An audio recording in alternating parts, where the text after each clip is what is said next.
नमस्कार दोस्तों। मुंबई के पाटकर कॉलेज के विद्यार्थियों के साथ अभी एक वेबिनार में था और वेबिनार तो काफ़ी लंबा था, लेकिन महत्वपूर्ण विषय था। आत्मनिर्भर भारत पर वो बात करना चाह रहे थे। इससे पहले मैंने innovate India and startup era, मेरी जो किताब है, उसके सिलसिले में उनके साथ बात की थी। मुझे लगा कि कुछ बातें आपसे शेयर करनी चाहिए। आत्मनिर्भरता के मायने, आत्मनिर्भरता को मैं बहुत संक्षेप में यहाँ वीडियो में समझाऊंगा कि उस वेबिनार में मैंने क्या कुछ कहा है। दो तरीके से समझाया। एज एन इंडिविजुअल, निजी तौर पर मेरी आत्मनिर्भरता क्या है, और फिर देश की भारत का आत्मनिर्भर होना और हर भारतीय का आत्मनिर्भर होना, और ये दोनों कैसे आपस में जुड़े हुए हैं। जैसे ब्रिक बाय ब्रिक वॉल बनती है, दीवार बनाने के लिए ईंट दर ईंट हमको जोड़नी पड़ती है, वैसे ही देश बनाने के लिए एक एक इंसान से, जैसे कहते हैं ना, अगर हर व्यक्ति, हर भारतीय स्वस्थ होगा तो देश स्वस्थ होगा।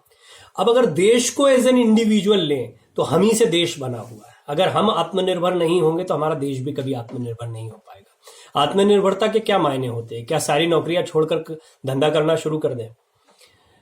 निश्चित तौर पर अपनी सर्विसेज, अपनी स्किल्स, या फिर कई और लोगों की स्किल्स का इस्तेमाल करने की स्किल, या फिर इन्वेस्टमेंट को लाना और प्रोडक्शन करने की स्किल, ये बहुत किस्म किस्म की स्किल्स हैं। स्किल का मतलब सिर्फ ये नहीं होता है कि आपको पाने पिंचेस दे दिया गया है और उससे काम, वो भी स्किल है। इन स्किल्स के साथ साथ में आप जैसे जैसे स्किल के स्तर को बढ़ाते जाते हैं तो एक सुपरविजन वाला दिमाग भी पाते हैं। हमें अभी ये सुपरवाइजिंग माइंड चाहिए। लेबर की तो हमारे पास कभी कमी नहीं रही है, हार्ड वर्कर्स की हमारे पास कभी कमी नहीं रही है, प्रोडक्शन करने के लिए प्राकृतिक संसाधनों की हमारे पास कभी कमी नहीं रही है। हमारे पास कमी रही है वो विजनरी माइंड्स की, जो इन लोगों को एसोसिएट करके कोई काम शुरू कर। इसी से इनोवेटर्स को प्रमोट करना शुरू किया गया था, और मैंने हमेशा उस योजना को सबसे महत्वपूर्ण माना है, स्टार्टअप इंडिया और इनोवेट इंडिया। यही वो माइंड्स हैं जिन पर काम करने की जरूरत है, क्योंकि जैसा स्वामी विवेकानंद कहते थे कि 50-60 युवा चाहिए, देश बदल देंगे। आज अगर बिजनेस की दृष्टि से भी आपको देश को बदलना है तो ऐसे ही कुछ चंद युवाओं की जरूरत है। अब एमएसएमई सेक्टर की परिभाषा को बदल दिया गया है, सर्विस सेक्टर को भी एमएसएमई में डाल दिया गया है। 25,000 करोड़ का सीधा सीधा इन्वेस्टमेंट दिया जा रहा है। लोन मिलने में कई सहायताएं दी जा रही है। पशुपालन को एनकरेज किया जा रहा है। गांवों में जो एमएसएमई लगाएगा या प्रोडक्शन यूनिट लगाएगा, वहां पर रोजगार को जनरेट करेगा तो उसको प्राथमिकता दी जाएगी। और ऐसा कई युवा कर रहे हैं पहले से। मैंने अपने स्टार्टअप में भी जो केस स्टडीज लिए हैं उनमें कई लोगों के बारे में जिक्र किया जो नॉर्थ ईस्ट में जाकर काम कर रहे हैं, वहां के ग्रामीण इलाकों में ऑर्गेनिक खेती। ये तो पहले से चलने वाली चीजें, अब आप इसको जनरेट कर सकते हैं। पश्चिम उत्तर प्रदेश में भी चाहे वो गन्ने को लेकर काफी काम होता है, लेकिन इसके अलावा पशुपालन को लेकर जो काम किया जा रहा है, या अन्य क्षेत्रों में प्रोडक्शन यूनिट लगाने को, या फिर एथेनॉल को बनाने को लेकर जो बात, कई इनोवेटिव आइडियाज हैं जिस पर विचार किया जा सकता है। कई ऐसी बातें हैं। मैंने उसको डिटेल में अपनी किताब innovate India and startup era में लिखा था कि क्या क्या चैलेंजेस हैं। ये पेंडेमिक के पहले की बात है, जब हमारे देश में पूरी दुनिया में कोरोना पेंडेमिक नहीं आया था, उसके पहले भी हमारे यहाँ पर इस पर काम हो रहा था। कुछ छात्रों ने मुझसे सवाल किया कि मेक इन इंडिया चल ही रहा था, आत्मनिर्भर तो उसी का वो है, उसमें भी इन्वेस्टमेंट। मैंने उनको कहा कि हम यहाँ सरकार की विवेचना करने के लिए बैठे हैं, या उस चीज के जरिए अपने आप को सचमुच में वो जो विजन है उसमें आगे बढ़ने के लिए बैठे हुए हैं। नहीं, कुछ भी हो, चलिए मान लीजिए मेक इन इंडिया, आत्मनिर्भर एक ही चीज है, तो भी क्या कोई बुराई है इसमें? और दूसरा ये कि जो चीजें योजनाओं में दिख रही हैं उनका क्रियान्वयन नहीं हो रहा है, ये एक है, इससे मैं डिसएग्री नहीं करता हूं। लोकल लेवल पर जब हम जाते हैं तब हमको ये देखना होगा कि क्या हम जो भी योजनाएं बनाई जा रही हैं वो आम आदमी तक पहुंच रही हैं, उनकी जमीनी हकीकत भी उतनी सहज है जितनी सहजता से वो योजनाएं रखी गई हैं। इसको इंश्योर करना होगा और सरकार को इस पर काम करना चाहिए।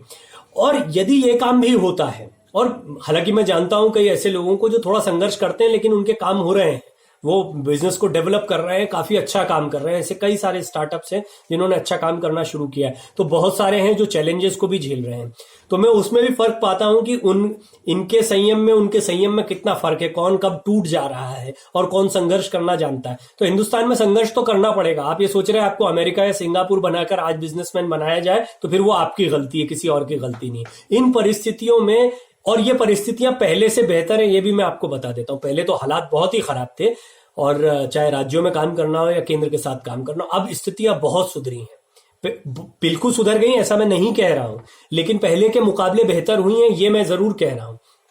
इन्वेस्टमेंट का आपको लोन मिलना और लोन में सरकार की मदद मिलना, जब इस बात की घोषणा की जाती है तो कितने लोगों ने लोन के लिए अप्रोच किया है। कई लोग मुझे कहते हैं कि मिलता नहीं है ये, और कितने लोगों ने वेबसाइट्स को सचमुच में विजिट किया है जो पता करे कि एमएसएमई सेक्टर में क्या नई योजनाएं हैं, उसकी नई परिभाषा क्या है, सर्विस सेक्टर कैसे एमएसएमई सेक्टर में आ रहा है, ग्रामीण इलाकों में अगर कोई यंग एंटरप्रेन्योर्स जाते हैं तो उनको क्या फायदे दिए जा रहे हैं, डेयरी या पशुपालन में क्या फायदे दिए जा रहे हैं।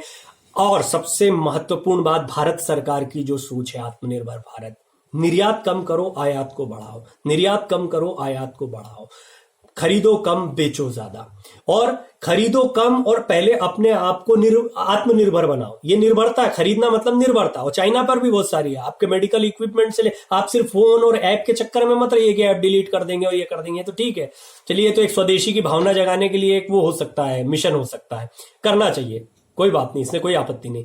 लेकिन ये चाइना से लड़ने का सिर्फ एकमात्र तरीका नहीं है। चाइना से और सरकार सही कर रही है, सरकार के पास है तरीका, सरकार की तरफ से कभी नहीं कहा गया कि आपको ये करना है कि वो करना है।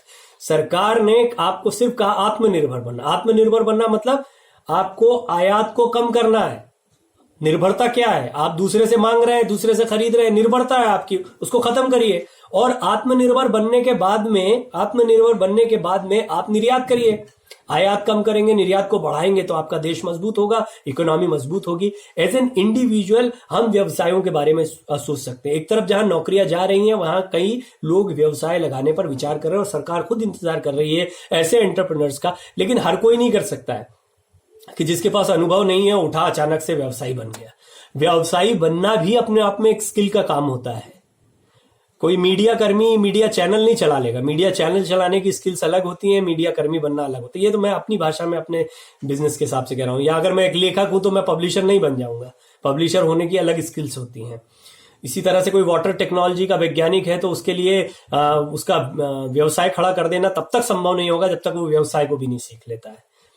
तो और जैसे मैं कई मित्रों का जिक्र करता हूं कि वो मेडिकल का काम कर रहे हैं लेकिन उनका मेडिकल का कोई बैकग्राउंड नहीं है क्योंकि उन्होंने बिजनेस एस्पेक्ट को सीखा है। तो बिजनेस की अपनी स्किल्स होती हैं, बिजनेस की स्किल्स को भी डेवलप करिए, तभी ये आत्मनिर्भरता एज एन इंडिविजुअल आपके भीतर आएंगी।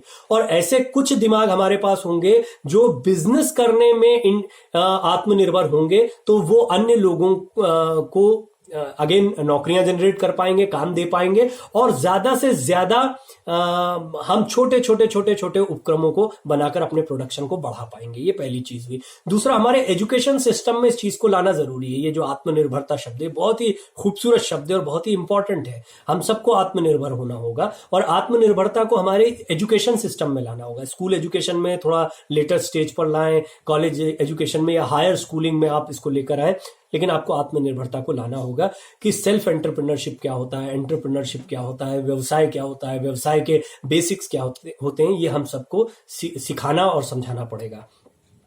आत्मनिर्भर भारत और आत्मनिर्भर हम, ये दोनों चीजें आपस में जुड़ी हुई हैं। जैसे जैसे हर इंडिविजुअल आत्मनिर्भर होता जाएगा, ये देश भी आत्मनिर्भर होता जाएगा। हम जिन चीजों में प्रोडक्शन को बढ़ा सकते हैं उनमें डेयरी उत्पाद है, लेकिन डेयरी उत्पाद के साथ में कुछ ऐसी बीमारियां हैं जिनके उन्मूलन पर हमारे यहाँ काम हो रहा है, क्योंकि हमारे पशुओं के साथ इन बीमारियों की वजह से विदेशी हमारे सामान को या हमारे मिल्क प्रोडक्ट्स को नहीं लेते हैं, जो हमारे लिए एक बड़ी चुनौती है। तो आने वाले समय में इसको भी सुधारने पर काम किया जा रहा है। एक बड़ा टीकाकरण का अभियान चलाया जा रहा है। मेरा निवेदन सरकार से यह है कि जो योजनाएं दिखाई गई हैं, लिखी गई हैं, वो बहुत महत्वपूर्ण है। मसलन केंद्रीय मंत्री नितिन गडकरी जी ने बड़ी खूबसूरती से एक इंटरव्यू में समझाया कि कैसे उन्होंने सड़क के लिए कोई पैसा नहीं लिया, विदेशों से लोन लिया और उसके बाद में उन्हीं के टोल टैक्स से या उन्हीं के आसपास जगहों को डेवलप करके उससे पैसा जनरेट करके उस लोन को चुकता करने का एक पूरा प्लान बनाया है। यानी कि आपको विजन चाहिए। विजन है क्या?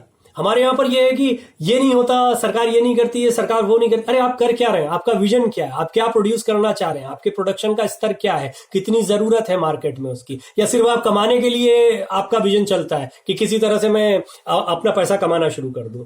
ऐसे नहीं होता है। तो कुल मिला के ये है कि आत्मनिर्भर होना है तो आत्मनिर्भरता की दिशा में आपको विचार करना होगा और उसकी स्किल्स को डेवलप करना पड़ेगा, जिसमें बिजनेस का भी एक बहुत बड़ा एस्पेक्ट है। तो आज ये बात एक वेबिनार के दौरान हुई, मैंने सोचा कि उस वेबिनार को संक्षेप में आपके सामने भी रखूं। बहुत बहुत धन्यवाद सुनने के लिए।